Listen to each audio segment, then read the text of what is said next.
This channel does not promote any violent, harmful, or illegal activities. All content provided by this channel is meant for an educational purpose only. এবার সব ration দোকানে মিলবে kerosene. সাময়িক ছাড় কেন্দ্রে দেশজুড়ে জ্বালানি সংকটের আবহে বড় সিদ্ধান্ত কেন্দ্র সরকারের। 2022 থেকে রেশনে কেরোসিন দেওয়া বন্ধ ছিল। দূষণ নিয়ন্ত্রণের কারণ দেখিয়ে বন্ধ করে দেওয়া হয় রেশনে কেরোসিন দেওয়া।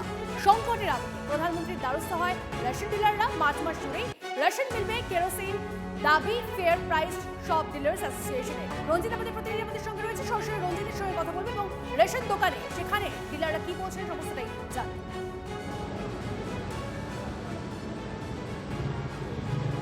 দেখো এবারে কিন্তু মধ্যপ্রাচ্যে যে যুদ্ধ আবহের পরিস্থিতি, যেভাবে গ্যাস সংকট অর্থাৎ জ্বালানি সংকট এবং জ্বালানির বর্ধিত দাম, এছাড়াও জ্বালানি বুকিংয়ের যে পরিবর্তিত যে ব্যবস্থাপনা, তা কিন্তু যথেষ্টই হেসেলের চিন্তার এবং উদ্বেগের কারণ হয়ে দাঁড়িয়েছিল।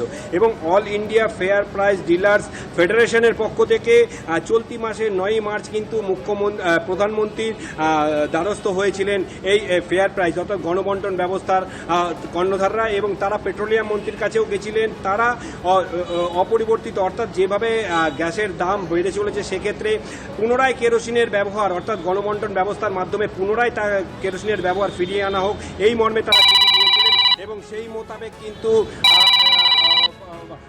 প্রধানমন্ত্রী বোঝা যাচ্ছে রঞ্জিত, ধন্যবাদ।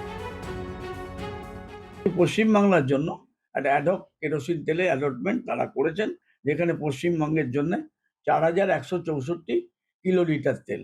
মাননীয় প্রধানমন্ত্রী, মাননীয় পেট্রোলিয়াম মন্ত্রীর আমাদের আবেদনে সাড়া দিয়ে সময়োপযোগী যে সিদ্ধান্তটা নিয়েছেন, 45 দিনের মধ্যে রাজ্যগুলোকে এই তেল তুলতে হবে।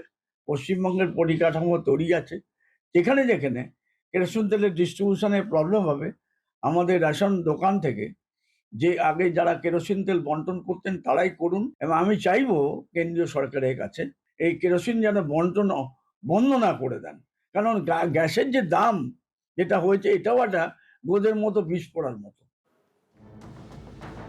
জ্বালানি সংকটে কেন্দ্রের বিরুদ্ধে পথে নামছেন মমতা বন্দ্যোপাধ্যায়। সোমবার কলেজ স্কোয়ার থেকে ডোরিরা ক্রসিং পর্যন্ত মিছিল রয়েছে। মমতার নেতৃত্বে সোমবার বিকেল 4টে মহামিছিলে ডাক তৃণমূল কংগ্রেসে। গ্যাস সংকটে সাধারণ মানুষের হয়রানির প্রতিবাদে মুখ্যমন্ত্রী। সব নর্মাল হয়ে গেছে। তৃণমূলকে অবিলম্বে, ওদের প্রচুর টাকা, ভারত সরকার অনুমতি পাসপোর্ট ভিসা দিয়ে দিক, ওরা তেহরানে চলে যাক। পারলে এখান থেকে কিছু ডিঙ্গি নৌকা নিয়ে ওখানে হরিজুল পোলারিতে পাহারা দিক, তাহলে বলবো তৃণমূল সত্যিকারের দেশ সেবার কাজ করছে। এবং এর নেতৃত্ব অবশ্যই যেন খালা মমতা ব্যানার্জি দেয়।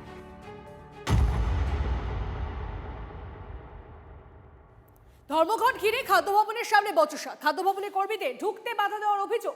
ধর্মঘটের সঙ্গে বচসা। ছবি দেখুন।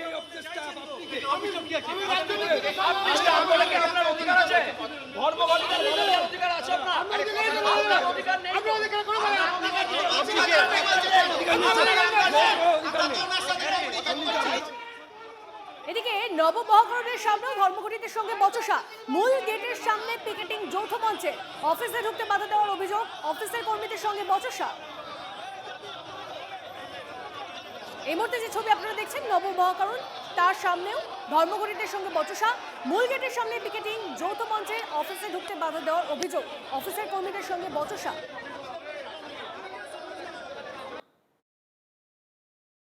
এখানকার এক দালাল আমাদেরকে প্রতিহত করছে, ধর্মঘটকে বানচাল করার চেষ্টা করছে।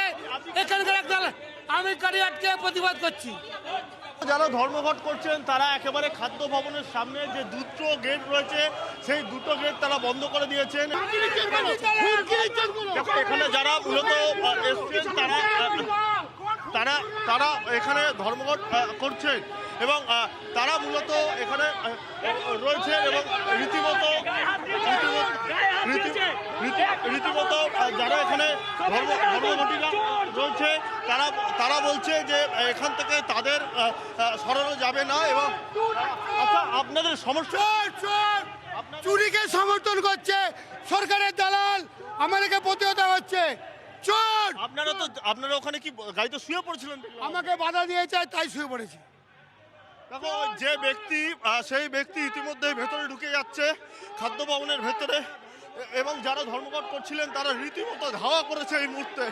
এবং কি পরিস্থিতি যা দেখো এই মুহূর্তে তারা তারা একেবারে ভেতরে ঢুকে গেছে। আমরা জানি না যে উনি আদৌ সহকর্মী কিনা, কিন্তু এই মানে গোটা খাদ্য ভবনের বিভিন্ন ডিপার্টমেন্টে প্রচুর পরিমাণে শ্যাডো লোককে ঢোকানো হয়েছে যাতে করে এই ব্যাপারগুলোকে কন্ট্রোল করতে পারেন। সরকারের তরফে যে নোটিশ ইস্যু করা হয়েছে সেটা নিয়ে কি বলবেন? ওটা মানে ফুৎকারে উড়িয়ে ছিঁড়ে কুটি কুটি করছি আমরা। ডাইশ ননকে ভয় পাই না, একদিনের বেতন কাটাকেও আমরা ভয় পাচ্ছি না। বিষয় হলো যে এই সরকার 30 দিন কাজ করিয়ে সরকারি কর্মচারীদের 40% দিয়ে বর্তমানে কেটে রেখেছে, অর্থাৎ 18 দিনের বেতন দেয়, 12 দিনের বেতন আমাদেরকে দিদি ট্যাক্স হিসেবে দিতেই হয়, আর একটা দিনের না হয় এক্সট্রা ট্যাক্স আমরা এই মাসের জন্য দিলাম।